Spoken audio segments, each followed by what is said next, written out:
Good afternoon. Oh, come on, you can do better than that. Good afternoon. There it is. I appreciate you coming this afternoon. We had a nice session this morning and a good number of people here. This is something that when I got here last fall, someone said, we should do great colleges to work for, just to see. And I was very excited, one, that we had a good number of people respond to the survey, and that when we got the results back, that they were pretty much in line with what my own personal observation had been from visiting a lot of the departments, talking to faculty, talking to students, talking to alums. So I'm excited because we have someone here who's going to help us understand the data, and then what I'm hoping that we can get from this is things we can celebrate that we're doing well and start putting a plan together for solving some of the issues that are on here that are quite fixable. So I'm going to start by introducing and ask Hunt to introduce the speaker.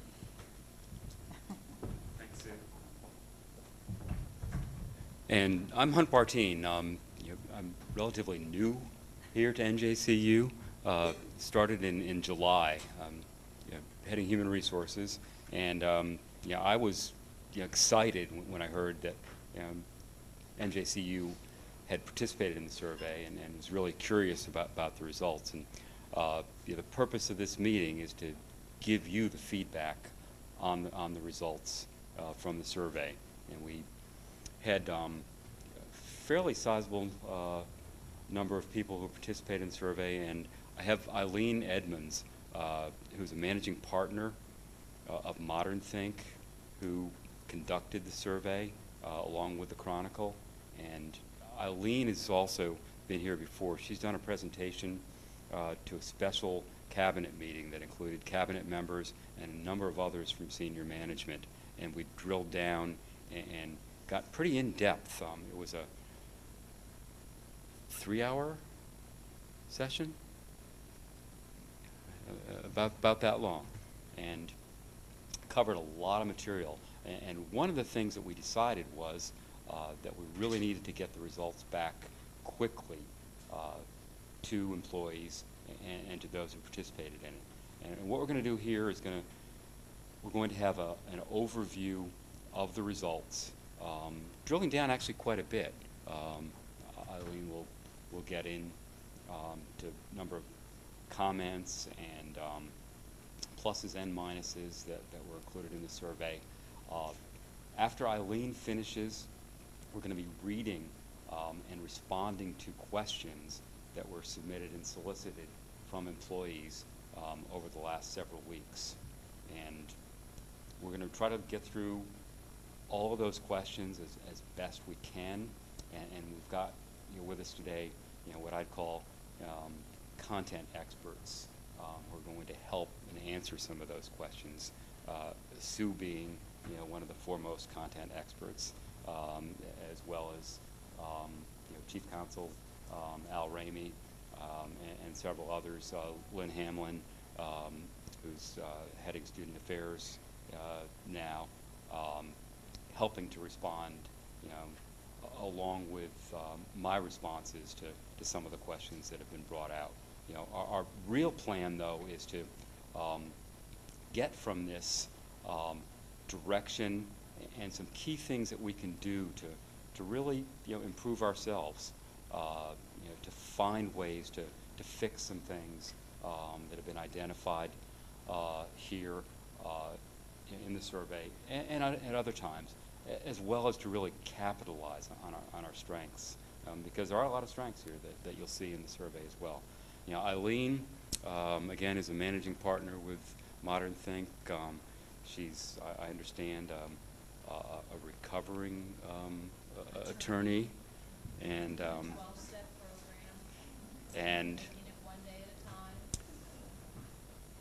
and has 3 degrees, a JD and MBA, as well as a BA from the University of Virginia. And with that, I'll leave it to Eileen, and we'll go from there. Thanks. Thank you, Hunt, and thank you everyone for giving up part of your afternoon, especially on such a gorgeous weather day. Isn't this just spectacular? Wow. So Hunt and I, although we haven't known each other for very long, we happen to have a lot in common, and one of that is our common interest in running. So for those of you who don't know about Hunt, Hunt is an avid marathoner. So Hunt, how many miles did you run today? Oh, biked, I'm sorry. I'm sorry, he does triathlons as well, excuse me. So what was our biking count today? 10 miles this morning. Yeah, and that's pretty consistent. So if you have athletes among the group, Hunt is your guy. Now, my interest in running, of course, is if there's a big sale on, I'll be there when the doors open, running as crazy as I can. And my second running episode is really if somebody's chasing me, you can guarantee that I'm going to be running. Yeah, exactly. So again, thank you for taking part of your day. As Hunt mentioned, I'm with an organization called Modern Think, and we have had the great privilege of partnering with the Chronicle of Higher Education on a research and benchmarking program called Great Colleges to Work For. So I'll tell you a little bit about our consulting firm, and then as Hunt foreshadowed, we'll be talking about the survey findings from the faculty and staff survey that was done last spring. We're going to understand where there are areas of strength, because we always want to figure out what's working well so we can keep doing it and figure out other areas where we can do it some more. And we also want to learn about areas that aren't working quite well yet, because as Sue mentioned, we can't fix problems that we don't know about. And the beauty of this survey data is that it really provides a roadmap for NJCU and a potential path forward. We'll be leaving time for questions at the end, both those that have been pre-submitted as well as those from folks here. And given our time frame, if you could kindly withhold questions to the end, I'd appreciate it, just so we make sure we get through all the data, as there's quite a bit of data. So Modern Think, we are a management consulting firm. We specialize in helping to assess workplace quality and then have organizations use that data to become better employers and better workplaces of choice. We have had the great privilege of partnering on a wide variety of best place to work programs, including over 50 city, state, and regional programs, as well as with the Association of Legal Administrators on a special workplace program for the legal industry. We've also worked with AARP on best employers for workers over 40. So we have kind of a good resume in assessing and improving workplace quality. And what brings us here today is your participation in our kind of keystone program, Great Colleges to Work For. So we co-launched Great Colleges together with the Chronicle of Higher Education in 2008. And it started as an invitation-only program, and we had about 89 schools participate back then. And this year we're about 7 years out and delighted that we had 300 colleges participate. And over the course of the program, we've had over 800 colleges and universities participate. So what's really unique about this program is that it's comprised of 2 survey instruments. We brought a blue ribbon panel together of higher education experts. So these are surveys that were truly built by the higher academic industry for colleges and universities. And that background and context has proven very valuable. So a little bit about your survey overview, which was back in March and April of last academic year. There are 60 belief statements, about 15 different demographic questions. So as you'll see later in the survey data, we can figure out where the higher pain points are in particular colleges or schools, and also see where things are working well. We also had 2 open-ended questions, essentially, what do you appreciate most about working here? And what are some things that would help make this an even better place to work? And as you'll see, those verbatim comments were very candid and frank and provide great kind of color commentary for the quantitative data analysis that you'll see. In addition, we had survey definitions that were part of the online survey, and these are important for a couple of reasons, but you'll see a couple of the themes later on relate to senior leadership. In fact, there's a significant theme around senior leadership. So everyone can see here, what does that mean? And this was on every page of the survey. So essentially, this is the president and those who report to her. And then this is supervisors and department chairs, who refer to the individual to whom you directly report. So those definitions, an important part of the survey findings. Overall response rate was solid. So you can see here we surveyed 600 total, and this was across all types of job descriptions. We've surveyed faculty, administrators, exempt professionals, as well as non-exempt staff.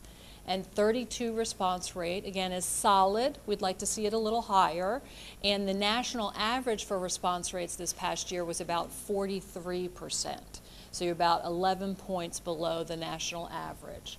Now, we had very strong participation from those labeled self-selected as administrators, and we had, frankly, pretty poor participation from non-exempt staff. And this is, but overall the data set is very sound, statistically relevant, and we can use it to kind of inform decision making moving forward.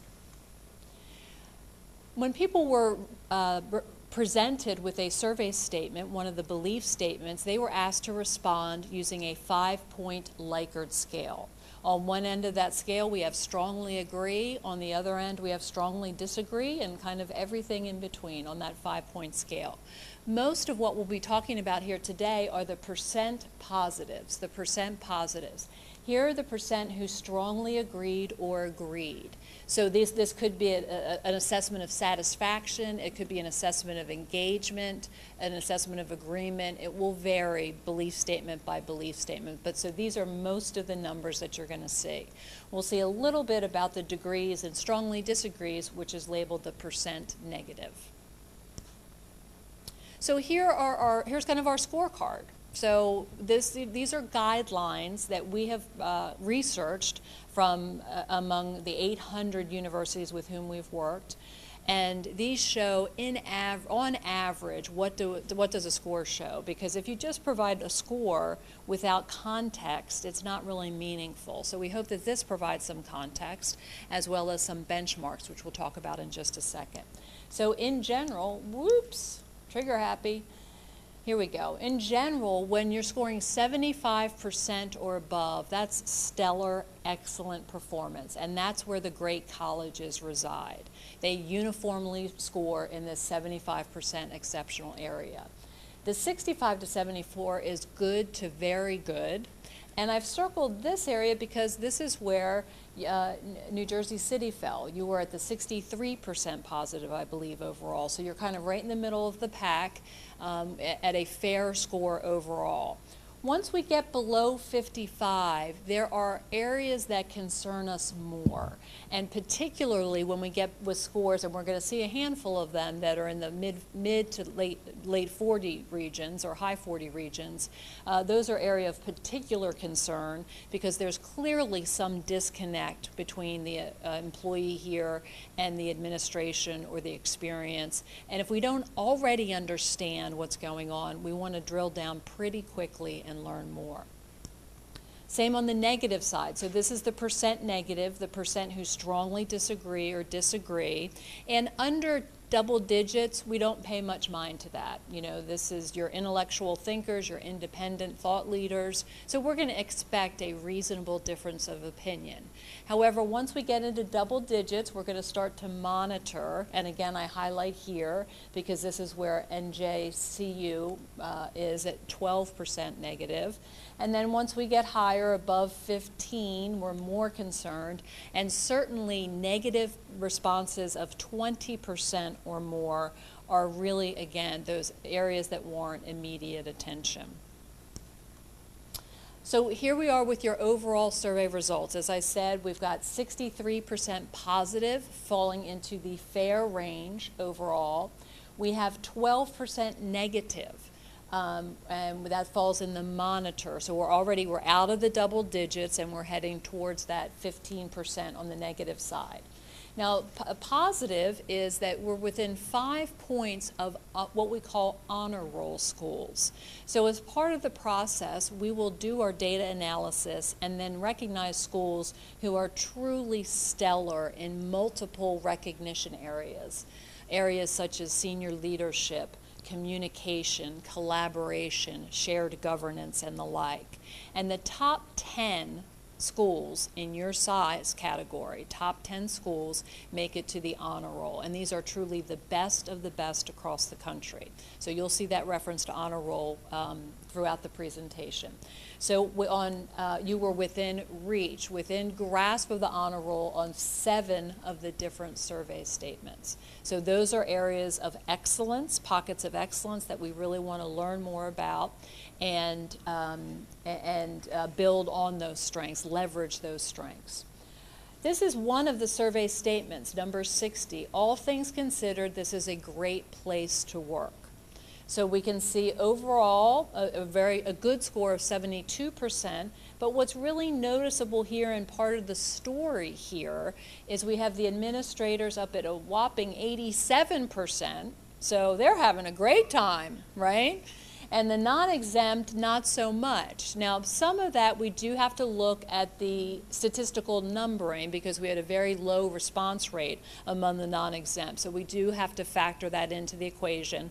But as we'll see from the survey findings, this is a pretty consistent theme or story that we're going to see throughout the data. So here, again, those benchmarks. So overall, you guys at 63% in that fair range. Here are those top 10, right? The best of the best, the honor roll, way up at 79% positive overall.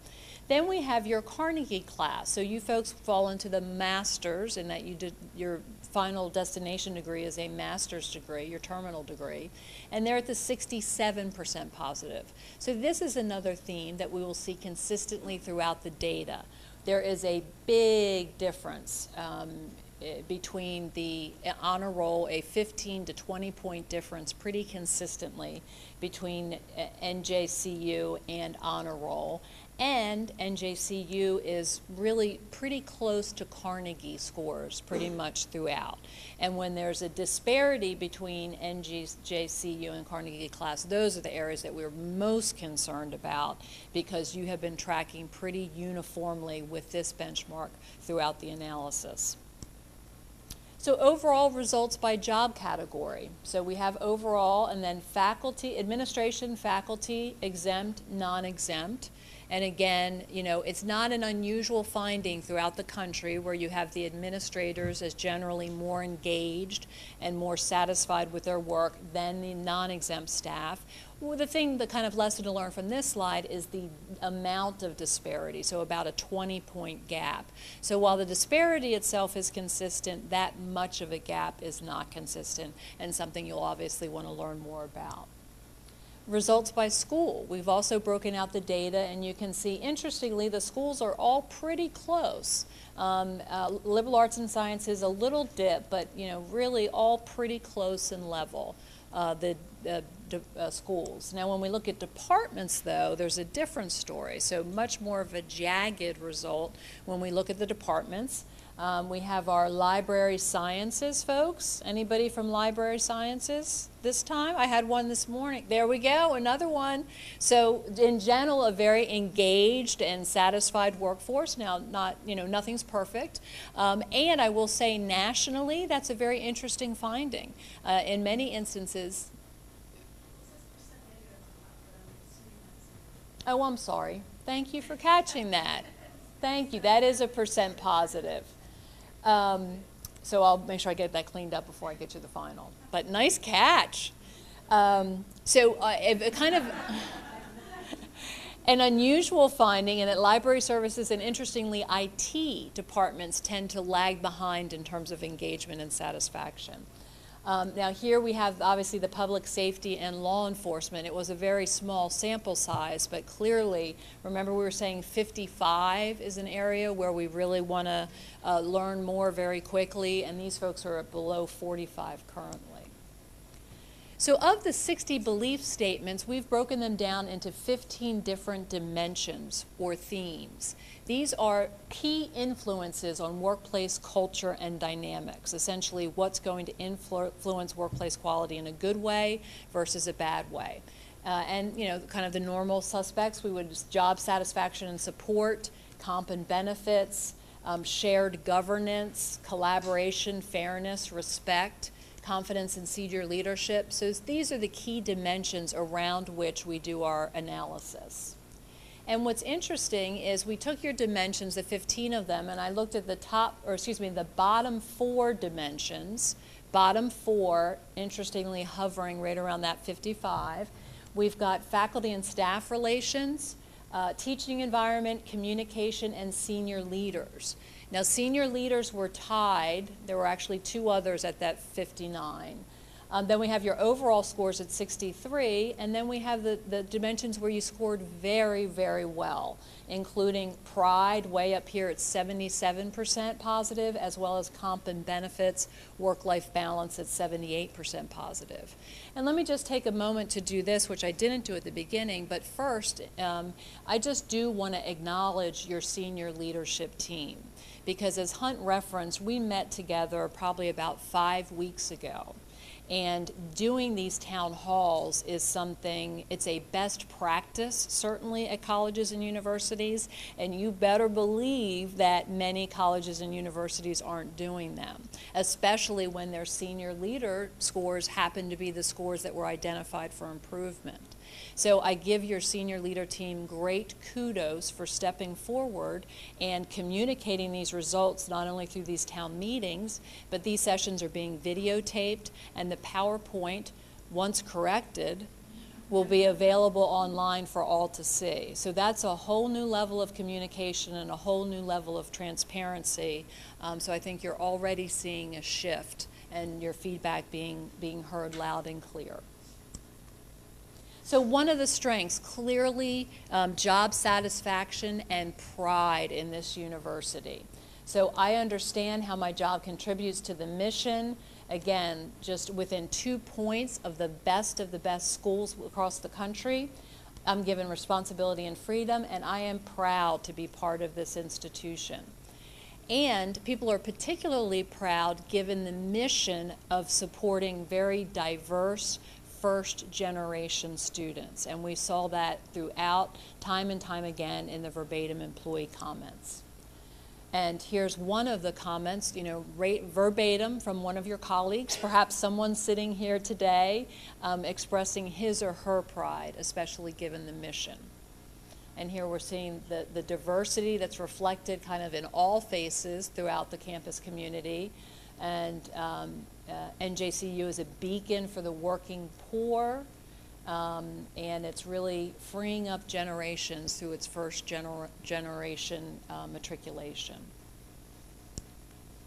Diversity was another strength. So here we have, you know, you can see how you compare on the 2 statements, and then I thought this was fascinating. About 68% of the student body is comprised of diverse minorities, and according to a 2009 survey, about 55 languages currently spoken on campus. Mixed reviews, so comp, benefits, and work-life balance. In general, you can see some very high scores when it compares to honor roll, and here on work-life balance, you're actually topping the honor roll, which is really, really, really hard to do. So overall, the results were very favorable on comp benefits and benefits, except with the non-exempt staff. They reported a significantly different and lower positive experience when it came to comp benefits, work-life balance. Now here we go with the senior leaders. So you know, lots of very candid and frank feedback about how people felt about senior leaders' capabilities as well as their credibility. And I'll just point out a couple here, but as we see, we only have one in the 60s here. Everyone else is in the 50s or the 48 realm. And so senior leader provides a clear direction for the institution's future, way down at 53%. but notably still here, compare it to the Carnegie class. So again, tracking pretty consistently with the Carnegie class, although obviously 22 points off the best of best honor, or the best of best benchmark. But then here we have this institution is well run, way down at 48% positive plus 18% negative. So we're approaching that we're precariously approaching that 20% on the negative side that makes us really nervous. The other finding here on this statement 47 is how far it is off Carnegie. So it's not just far off the honor roll, it's very far off Carnegie as well. So that's an additional signal for us. So, you know, people held no punches, right? When it came to some comments about the senior leaderships, very political, not professional, alarmingly so, sometimes disillusioning. Now, this particular person and others like him or her, frankly, did distinguish the entrance of the new president, that a lot of this commentary and feedback was based on the previous administration. And uniformly, that there was great optimism given Sue's arrival, that there's hope on the horizon for her to kind of combat some of this insularity that was considered a problem, as well as the lack of data-based planning that was also highlighted as a concern. So lack of resources. So just show of hands. Anybody in this room feel overworked? Anyone? Anyone? So, you know, I don't know if it helps at all, but throughout academia, there is a tremendous resource crunch right now. And we're all trying to learn how to do much, much more with much less. So this resource crunch is a real issue. And again, as you'll see, it's shared with your fellow Carnegie class folks. My department has adequate faculty and staff to achieve our goals. 37. That is a percent positive. That's a 37% positive. And again, look at your Carnegie. So again, it really is a shared pain point. The one then really to focus on here is our orientation program. So while folks are very dissatisfied here with orientation, the orientation program, it's a full difference with the Carnegie Masters. Now the great news is that that's what we call low-hanging fruit, right? As Sue mentioned at the get-go, whatever concerns were raised during the survey are fixable problems. And the great news is that they've been brought to life, and now you can't address everything that was brought up in the survey. You're going to have to prioritize them because it would simply take too long. But now the administration has the data and is start working through a plan to address those things that they're able to prioritize at this time. Silos, we heard a lot about silos and lack of team. So regular and open communication among faculty, staff, and administration down at 53. And then I can count on people to cooperate across departments. And then this team, we actually blew up because here we are overall. There's a sense we're all on the same team at this institution. The overall finding is at 45% positive. And again, big disparity between the administrators up at 58% positive, which, by the way, is nothing to write home about, right? And we have our non-exempt staff way down at 27%. So this is another area where we see there's a great disparity. Fairness and accountability, especially around performance management. So these two in particular are ones where, again, we have very low scores, and there's a substantive difference between us and the Carnegie. So that's an area where we really want to pay attention. Again, promotions and issues of low performance. And supervisors play a critical role, and they're either acting as great stewards and ambassadors, or frankly, they're acting as the opposite. There's really little in between with supervisors. And so the survey responses showed that there is a great opportunity for some additional supervisor training to get the skills up and to have more uniformity and consistency among the supervisory staff. So just in sum, if we're going to take a temperature, right, a pulse of the university at this moment, we're going to cherry pick a couple barometer statements.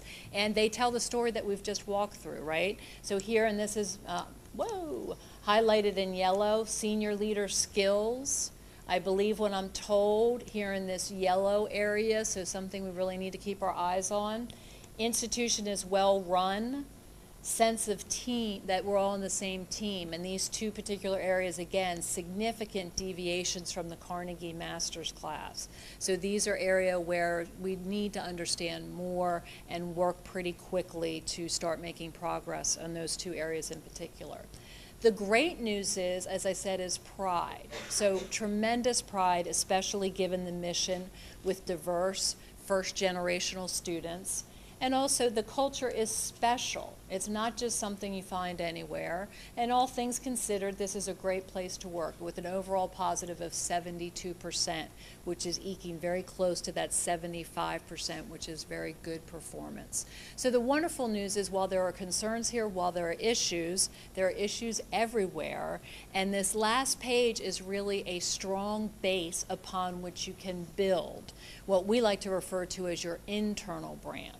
So there are lots of initiatives in place, and it makes a lot of sense when we're talking about our external brand and how do we attract and retain students. And one of the best ways to do that is to have an internal brand that attracts and retains top talent and develops them to the next step.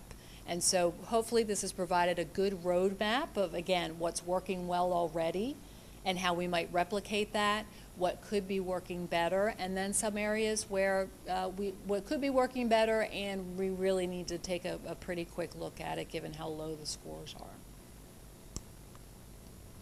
So with that, we'll turn to Hunt for some of the questions that were submitted in advance of today's session.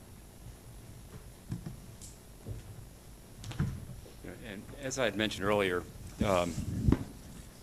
what we did was solicit questions from all of you over the last several weeks, and we did receive 11 questions from employees, faculty, staff, various, they're anonymous responses. And what we're going to do is read through the questions, and I have with me today a couple of content experts, the foremost being the president, Dr. Henderson.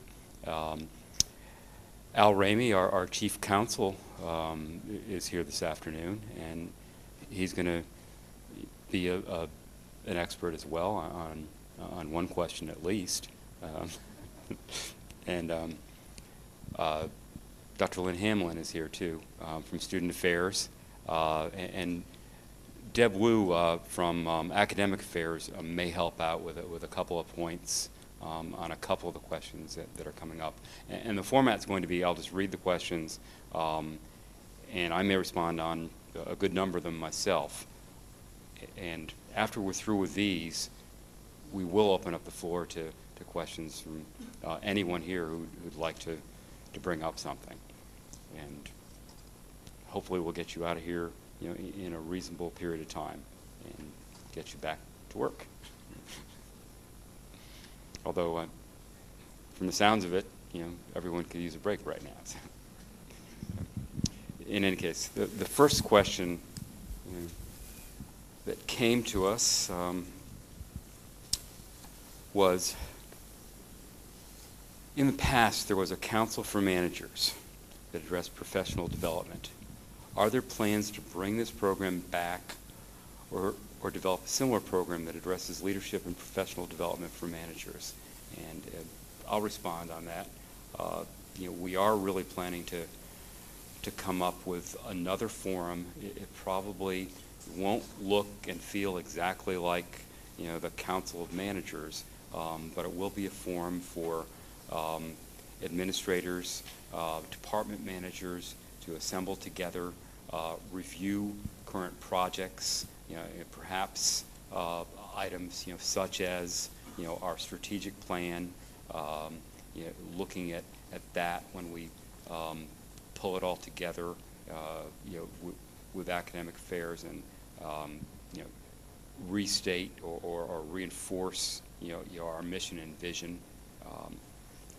Looking at special projects, as they occur, maybe have an update, from areas such as facilities, talking about, the latest and greatest, and the results of the garden that's growing upstairs, in GSUB, things of that sort.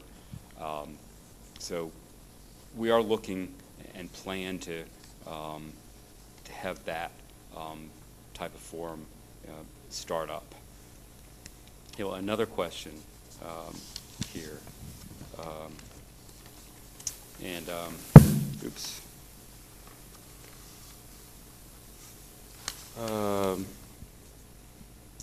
And again, I'm going to refer to one of the content experts, I think, for this one.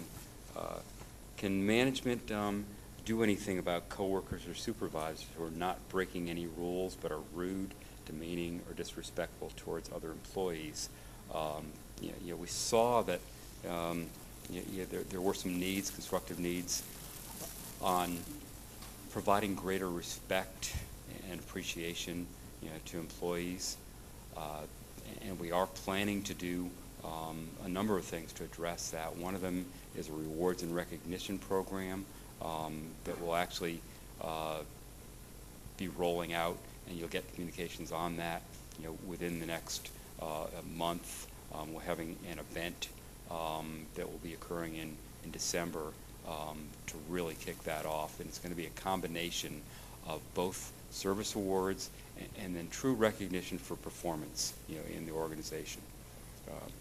So, we've got some, concrete things that we're doing, but Al may have some other thoughts as well on, the respect aspects.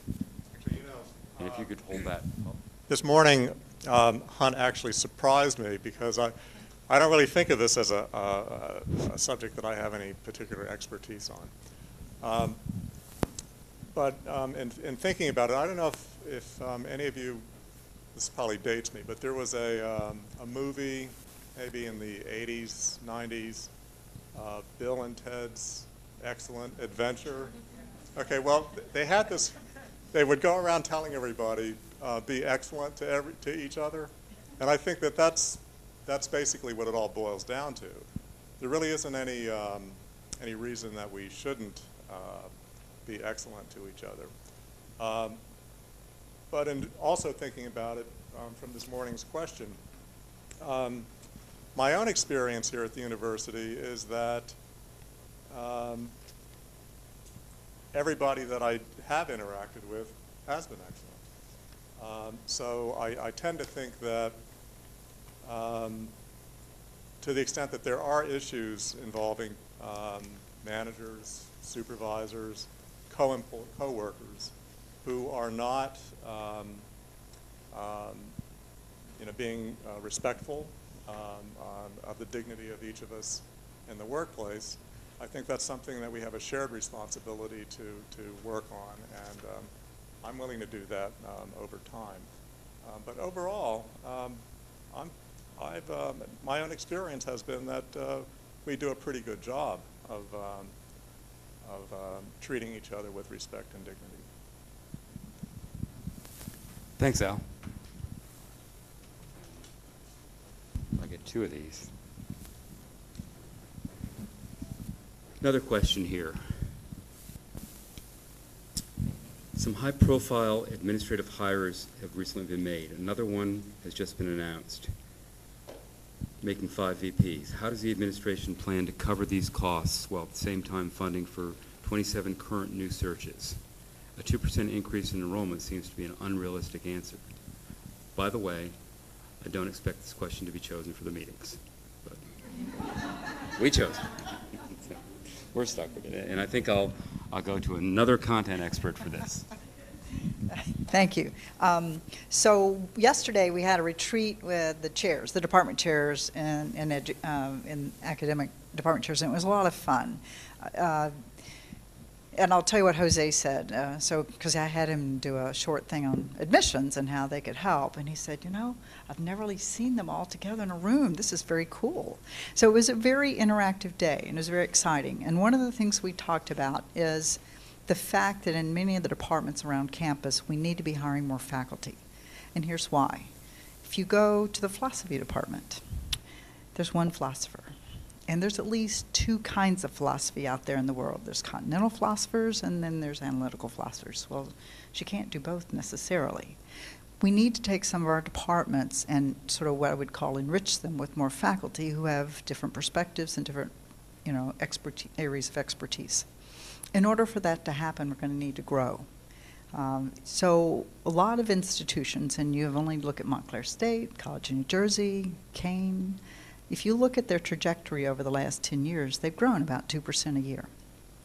2% is 200 people. And that doesn't mean that Jose, our admissions guy, has got to go out and find us 200 new students, because this is how it works. We just need to know next fall that there are 200 more people sitting in those seats in the classes, 200. So next fall, we will have coming to us something called Students from a National Student Exchange. We joined it last spring. Students from across this country can do what they call not an international study abroad, but a national study abroad. They come from Utah, they come from Hawaii, and they come here, take some of our courses, and many of them, because these institutions are accustomed to this, will do internships for those students in the city. Because we're located so close to New York City, it's a very popular place for students to want to come. So we expect we can probably get about 20 of them. So there's 20. Last 2 days ago, I met with the gentleman who's in charge of the ROTC program at Seton Hall. He gets students now from 23 institutions, and the Army has said to him, you've got to cut that down. I'm only going to let you recruit from 8 different institutions. Now, currently, we don't send anybody over there because we just haven't done it yet. However, David Chu, his mother, taught here for a number of years. She taught history. He is the person who is in charge of personnel for the Joint Chiefs of Staff in Washington. Pretty high-profile job. And I've met with him 3 times now in Washington in my 1 year at this institution. And every time I meet with him, he said, the Army needs the kinds of students that you have. They need to diversify their pool of officers. For that reason, we're going to be chosen to be one of the 8 institutions that he's going out and recruiting ROTC students for. So we'll get a few of those. We're going to be getting students, a group of the honor students coming in. So that's 20 students who may not have chosen to go here, who will come here next fall. We have other departments that are looking at honors programs. Then we're taking the 2 findings from the retention task force that we did with the faculty last year and the report that came out a year before that from the enrollment management group, and we're putting together a plan to keep students. Every fall when we bring about 100 students in, and we bring more than 100, of the 100 freshmen that we bring in every fall, 35 of them leave us for one reason or another.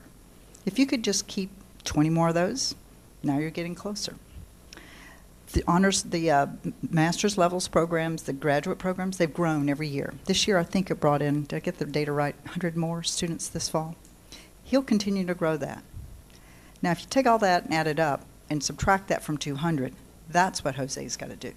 And he was asking the faculty and the chairs yesterday, do you have any connections to any of these high schools that you can help us? So I think it's a very doable goal to know that next fall, we could have 200 more people sitting in these seats, because it's a project we would all be working on. It's not about admitting new ones. It's admitting some new ones and keeping the ones you've got. So that's what we're going to be doing with our budget, to try to increase, and again, to help diversify our faculty, because we do need to make that richer. So hope that helps. Yeah. What's the expected benefit of 100 students? Oh, it's right. I gave that data point yesterday. So I had Aaron figure out what 100 students will do. Every 100 students will bring you $1 million. So do the math on that one. We just need 200 more students. Although yesterday he told me it was 250. I said, Aaron, you keep changing the number. No, it's 200. So we'll go for that. Thank you. Okay, we have another question here, and one that I don't think we covered this morning, and a lot of it actually was just addressed with a couple of items that Sue brought up. Since you haven't released any information about the survey response content, how can we ask questions about it? And help initiate forming task force groups to create action plans. Sounds like a plan to get nothing done. Committees to plan committees. Big topics of interest. When are we going to see decreased teaching loads? When are we going to stop endlessly adding to a bloated administration? When are we going to see real support for research? Well, I think the answer is really in what Sue just explained. We are going to look at expanding faculty when we have adequate enrollment. We are going to reduce teaching loads in that manner. And I probably need some help here with some of the expertise. Perhaps Deb's got some thoughts. Perhaps all of you have some thoughts on how to address some of these pretty distinct issues. This year we put $50,000 more in the separately budgeted research for faculty to be able to apply for time to be able to do research. The other thing we did for new faculty coming in, because we know that they need to have time to make sure that they can get their portfolios ready for their tenure, is that they will have a series of opportunities to have some release time for that. So there has been an effort to increase those things. The idea of the new faculty, they're getting, that memo out will go out, because we approved it for the budget this year, but I think they wanted to have the faculty come in this fall and then send the letter to them, within this semester. So you wouldn't do it the first semester to get your leave, it would be afterwards. So anyway, so those are the two opportunities we're looking at. If you look at I've talked a lot with the other presidents in New Jersey. What they have done at Montclair and what they've done at places like Stockton, I don't know what he did at Ramapo, and I don't know what she's doing at William Patterson, just because I haven't sat and talked with her. But there are things that they have been able to do within the contract that we currently have that allowed us to have the right kind of release time for faculty to do other kinds of work. So that's something that we are looking at, and we're just having to take steps into it as we go along, because it does have budgetary implications, but again, you just budget for it and then you do it. So, do you have anything else that I haven't?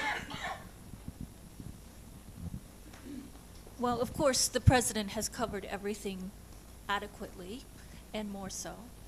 But one thing that the survey results speak to was new faculty orientation, which we have, since the survey was conducted, implemented a new faculty orientation series of workshops. And also the president has requested, and we have implemented, a faculty mentoring program to provide ongoing faculty support, which is not monetary, but rather just people support. So our experienced faculty are supporting our new faculty in hopes of providing a better experience for all of our students. Thanks, Deb. Might put a plug in here as well too for the coach survey. That's a similar survey, employee satisfaction, climate survey that's conducted for faculty. And letters, I think, just went out yesterday, was it, to faculty, alerting them to a letter they'll be receiving from Coach, another third party that's going to be conducting, that faculty survey, which is a very similar survey, but drills down a lot more, into academic affairs questions. So you'll hear more about that as well. And we will also, be looking at conducting this survey, Great Colleges survey, probably in another year and a half or so, and use this particular survey as a benchmark to move from, and maybe even set some goals as part of our long-term planning, linked to our strategic plan to address issues that we identify here. Another question here, one that we didn't cover earlier. Professional staff are here 5 days, so the G-Sub garage ought to be reserved for staff. Faculty are only here 2 days a week usually, so they can park in lot 6 or 7. I guess it's not a question, it's a demand, I don't know. But my first response, and actually just drafted response was, the parking garages are mixed use and will remain such to afford equal access regardless of employee status. So the answer is just no. That's something I don't think we're going to entertain, and just as Eileen indicated, there are certain things we won't be able to do, and that happens to be one of them. Parking is also being expanded on the West Campus, and we do continue to look at ways to have more flexibility with parking and the general infrastructure that's available for employees.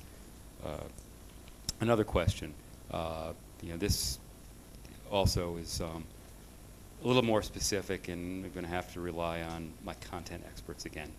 How will post-tenure review change to be assured the university that tenured faculty remain effective in their jobs? And sure. With the specifics, it's interesting. When I was in Georgia, we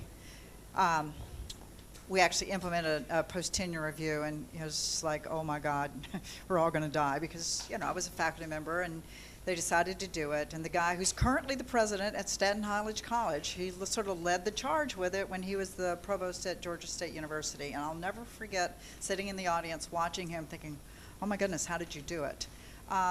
They did it in an interesting way. It's the way that Hunt wants to do the staff here.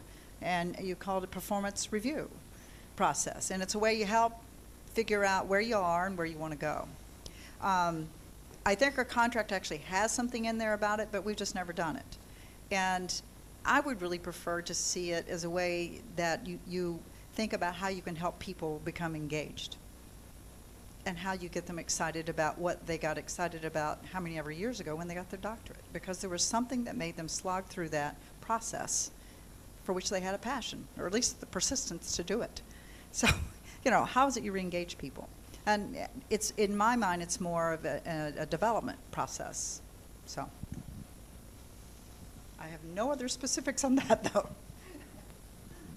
Well, there is some language in the current AFT contract regarding this, so we are governed by that contract and local agreements regarding it. But the focus seems to be on supporting faculty rather than evaluating faculty. So it would be for that purpose, and it is still in the beginning stages. I don't believe we've started rolling out any specific plans for doing 5-year reviews. Okay. Yeah. And part of the reason I went around to visit all those departments last year was to find out where people were. And I was just amazed that given your workload, that a lot of people are staying current, and I'm like, how? So that's where I knew we needed to be working on that, and that is if you wandered on Montclair State's campus today, you would see sort of an idea. I mean, I sat and talked to the faculty member during the hurricane when I had to go visit a friend. She said, yeah, I teach because that's what I like to do. And she is respected because everybody in that department knows it's important that she do the teaching. And then there may be a colleague who's in an office right next door who does different things. And as you need to make sure there's a respect, because all of us are important. And that's why I say, you talk about it being a friendly campus. I mean, Turk every morning, he's so friendly. So think about all the fact that all of us do things. It's an excellent, and it's a pleasure. For me, it's a privilege to be here. So. I'm going to go through 2 more of the questions that were submitted anonymously, and then open up the floor after we get through these 2 questions. And being the sometimes risk taker that I am, not usually in the workplace, but I'm going to look at a question that we just received, hot off the press. Came in this morning at 10:41. It's anonymous, and it starts, there is discussion of elevating SAT scores for admissions. While I understand the premise for this increase in elevating our standards, I'm also concerned. My question is not who does this include, but who does this exclude? Our students are predominantly from Jersey City. As we know, the Jersey City public school and charter school systems struggle with testing, and our youth struggle with complex trauma, systematic racism, inadequate educational system, and a multitude of mental health issues and disparities. Their strengths, though, are that of tenacity, passion, vision, integrity, intelligence, and deep wisdom. The qualities that make a fine human being and a successful human being are not equated in research with SAT scores. In fact, most research that include N samples outside of Eurocentric paradigms support that SAT scores are not a predictor of high salary, happiness, health, or ability to be successful. By increasing the SAT score requirement to the 900s is the attempt to exclude Jersey City, West New York, Union City, Patterson, and Newark students, in other words, students of color. Who exactly is the new vision of NJCU for? And I'd submit that it's quite the opposite. That we plan to really maintain and reinforce the great diversity here. It's really one of our strengths, and I believe sincerely that even if we have a plan to elevate our SAT scores, we're certainly not going to do that at the expense of the community that we've really served and that we value. We've done a couple of things. So one of the things that nationally is true is that after 120 credits, the students are not going to get any more Pell money. Okay, none. So we're taking students who are already under, they're working hard to get here, and we're going to put more debt on them because, so we are going to be working with the New York City schools, the New Jersey City schools. I met with the superintendent of schools for the 4th time this week. It's the 4th time since I've been here, and we'll probably be putting something in Snyder to implement a program. It's not a charter school, but it is a group that comes in and works with them. They have a 5-year track record of only working with minority schools, and in their work, 95% of those students graduate, don't drop out, and 85% of those go on to college. We worked with those students that are currently in New York City right now. This summer, Antoinette Ellis taught them a course here, and it was a college-level course. Students did great. She was so excited. She leaned over to me the last week, and she said, I wish our students were as motivated as those students are. She said, because they are motivated, they know they have to work hard. So what I'm excited about is we are helping the Jersey City schools to get better markers, because then what comes to our door is a better prepared student. The other data point that's very interesting to get, and I'm going to get it, where's Sue Gerber? I want to know what happens to the students we bring in. If every last one of them fail out of here, what have you done for them? So we've started something in Hudson County Community College. It's called a reverse transfer and a dual admit.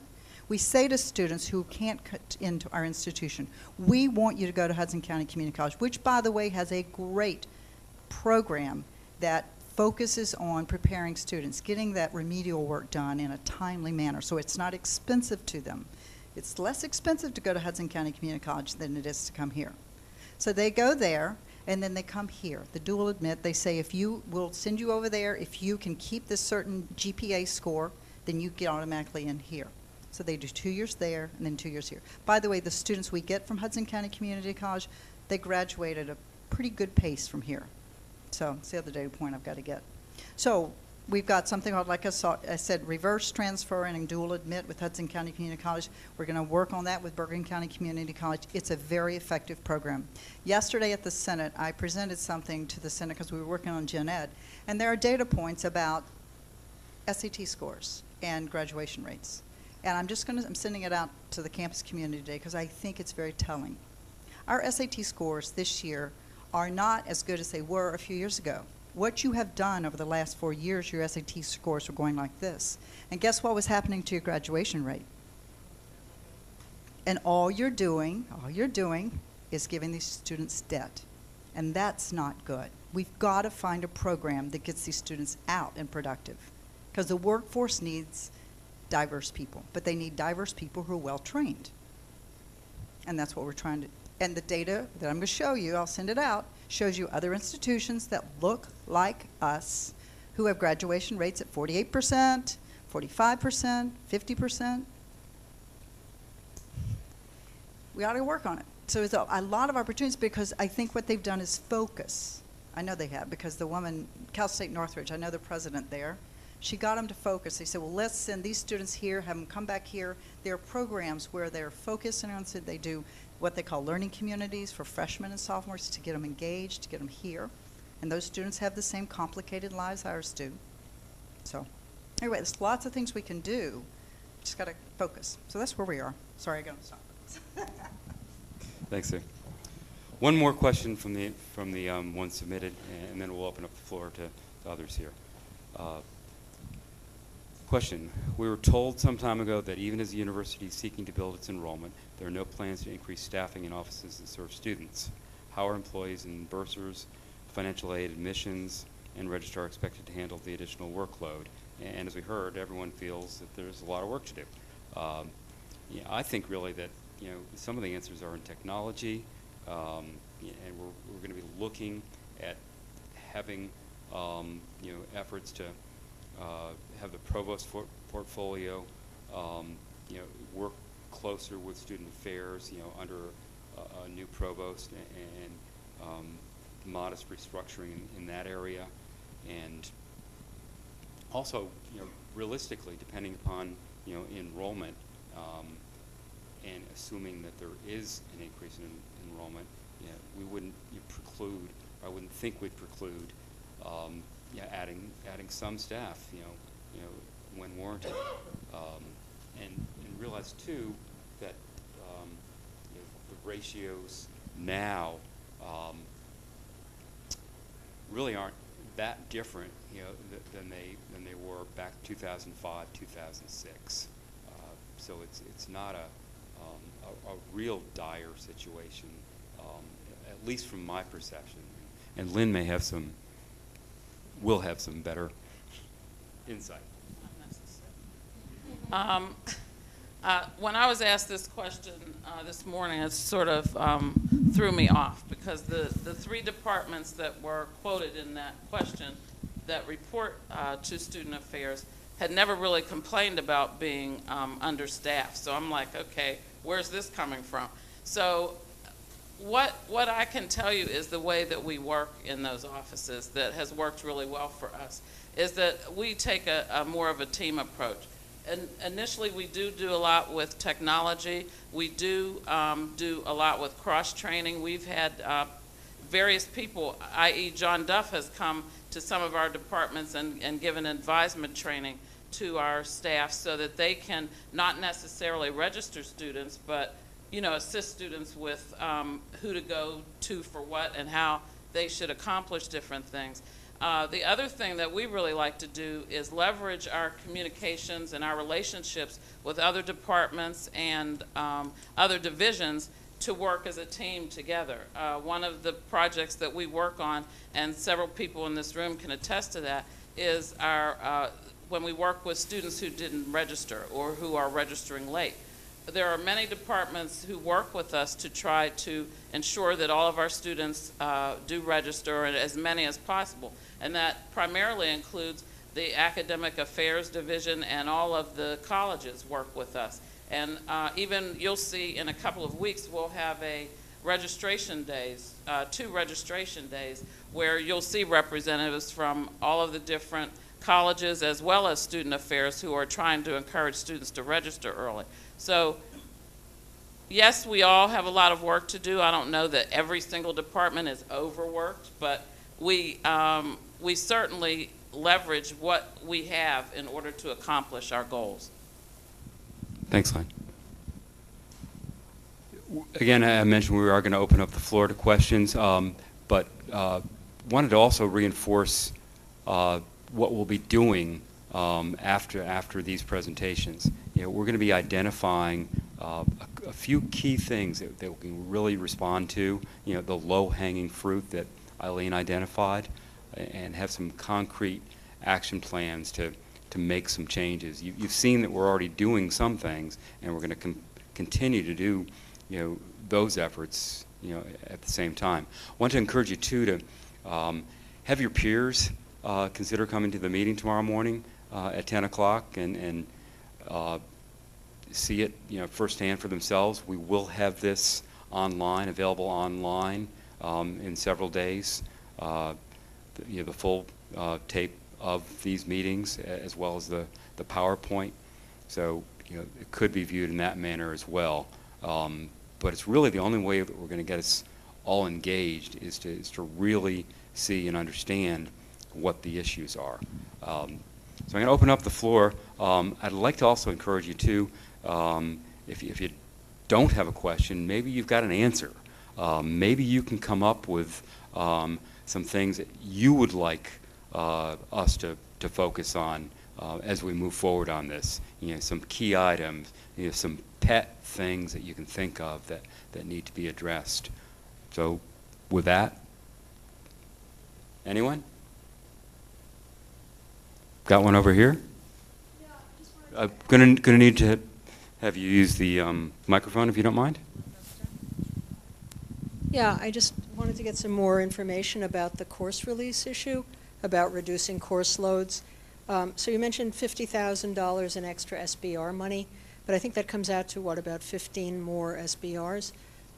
That doesn't sound like a real, I mean, that's great. That's wonderful to have the extras, but that doesn't sound like a change in terms of how this is all done, how it's arranged, what kind of permanent idea of having something less than a 4-4 load, especially as more faculty are expected to do research, and to actually have the time to do that. Yeah, so it's sort of I got my tutoring from Susan Cole. She pulled hers out over time, and the way your SBR right now is set up so that you make a proposal and it's for a 1 semester project, and then you're kind of done, and you got to think of something a little different to do the next time to get your SBR again. What she did was say, all right, give me 3-year plan. What is it you want to get done? Because she knows it takes 3 years to get a book put together. And so, right, or more, okay. But, scientists they write a grant, and then they get another grant, and then they get another grant. So it could be a 3 to 5 year thing. So what they do there is you put the proposal in, it gets reviewed, and then you let them know what kind of release time it is you need to be able to get this work done. And then based on that, that's how the funding goes. And you have to check in every year to make sure you're on track, but there's not an expectation that you do it, and then you have to change it a little bit to get it again, and then get it again and again. So it's a more long-term look, which I thought was a creative way to let faculty do what they needed to do, depending on what turns you on as a faculty member. So what we did is, because we talked about doing it, and I said, well, let's just do this first foray into it and get it done. Probably a smart thing to do would be to put together a full-blown thing that we would advertise in the spring and then implement starting in the fall. So does that sound reasonable? Okay. But again, in my mind, it's a 3 to 5 year commitment that we kind of leave you alone so that you can get done what you need to get done. All right. And what if you end up working on a different project? Like you proposed, you produce an article, you produce a book, it's not. That's okay. I mean, the idea is you're moving the discipline along, right? I understand you half the time a scientist starts going A and then ends up being B, so or A+1. So anyway, does that help? Yeah. And it probably would be good as we're putting this together to get faculty input. Yes. I mean, I can pull you the one out that they did at Montclair, but I'd rather us create our own. So.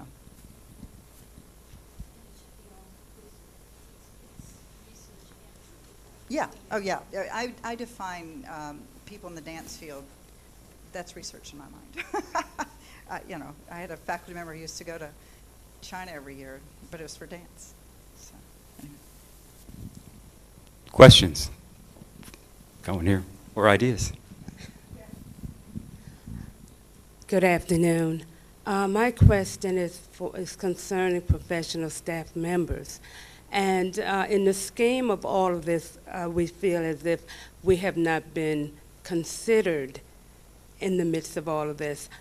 We hope that that would change, or perhaps you can give us some better insight on this. And what happens also if professional staff members are working on a particular project? Would they also be given release time? Thank you. Well, we will be soon announcing the promotions that are going to be available for professional staff. We'll be putting that out in November, and I think you'll be very pleased, when that comes out. And as far as addressing the other issues, I think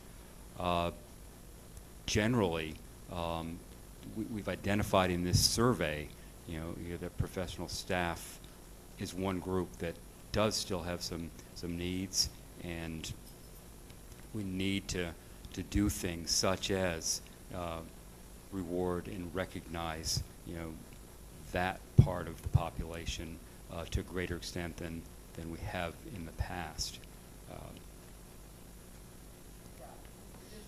So one of the things I asked Hunt to do when he got here was to put together a performance plan for staff, because how can you know what you want to do or succeed in something new without having a plan put together? And part of a plan might be, and this is quite frankly what I've always done with whoever's worked for me, is, so where do you want to be in 5 years? Well, I want to be doing X, Y, Z. And I said, well, if you're going to do that, we need to make sure that we get you to this professional training, and then we put you in charge of a project. And so your contract is different than a faculty member's contract, because they're sort of contracted by hours, that, classes they teach. So, and that's sort of when I became a chair, my job was a 12-month job, because it was a different kind of way they did it in Georgia. So my president would come to me and say, well, you want to learn this, let me put you in charge of this project. So it's giving you the training and put you in charge of this project. And the idea is that within a year or two, what's on your resume are these accomplishments that you've had, these opportunities to be a leader. But it starts with you sitting down with your supervisor and saying, this is what I want to do. And so that's what I'm hoping he'll put together. No big deal. It's a hard thing. And we're starting on that, actually. More questions? Are there any things that people might think of that would be simple fixes, items that we can celebrate, something to make a difference and move us? Hi, a couple of things that you mentioned. One thing that is a little bit of a disconnect for me is looking at the sense of pride that people have at the university, which is very high, but also then the score that was very low is thinking that the university is not well run. And is that something that's common, that you see that type of relationship? Yes, actually, and the good news is that we will often see colleges or universities where they feel it's not well run and they have no sense of pride. That's right? So the great news here is that there's a strong foundation. People do feel loyalty, they do feel pride, especially in that mission of serving the underserved market. So I don't consider it a disconnect. It's a very real finding that your community came forward with. Okay. And just one other thing, we've mentioned engagement more than once, and I think this goes a long way in just getting the community engaged, knowing what's going on. We've talked about faculty, now we're talking about staff, and we're getting them engaged. So I think that this is a great start. The other thing that you mentioned was talent management, which is what you do with staff, not just getting them in the door, but what you do with them once they're here, and professional development and You know, you talked about measurements and performance evaluations. I just think that goes a long way also. Thanks. Thanks. Yeah, and just to follow up, I mentioned this during the presentation, but I really do, again, want to give senior administrators a big shout out for doing these town hall meetings with this level of transparency. So I am here essentially with the identical PowerPoint deck that I used in front of the cabinet, except it's a little shorter. It happens to be a lot shorter, but the main themes were there, and as I hope you can see, I didn't pull any punches. I gave you the heart and soul of what the data told us. So that level of transparency, the quick turnaround, the open hall town meeting format, the fact that it's being videotaped, and the video as well as the PowerPoint will be available for your colleagues to see. These are hallmarks of a great workplace. So while we may not be there yet, I think there's been tremendous movement with the communication and the transparency. Anyone else? I think one thing that I've noticed, particularly from our office, which is Campus Life, from a retention standpoint, is our use of social media. And I think oftentimes, you know, I'm a champ. If anyone who does know me knows that I'm a champion of social media.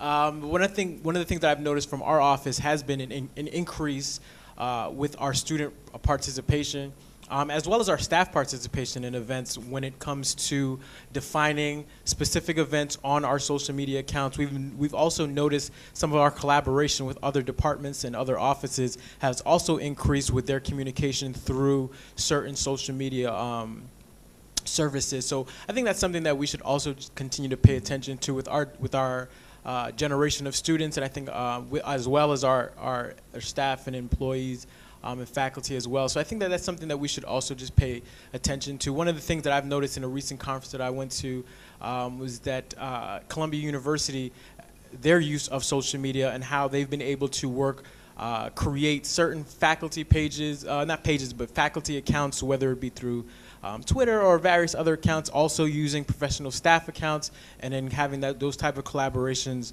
or interactions rather with the student population. Not only has that helped with the student participation, but I've also seen an increase with our staff usage using those types of things. So I think finding areas through that genre is something that would be very helpful as well. Great, thanks. And I think we're actually doing a little bit of that, you know, starting out now in some of our searches, some of the faculty searches. We're taking advantage of social media, such as LinkedIn. So it's happening, and we need to do more. Anyone else?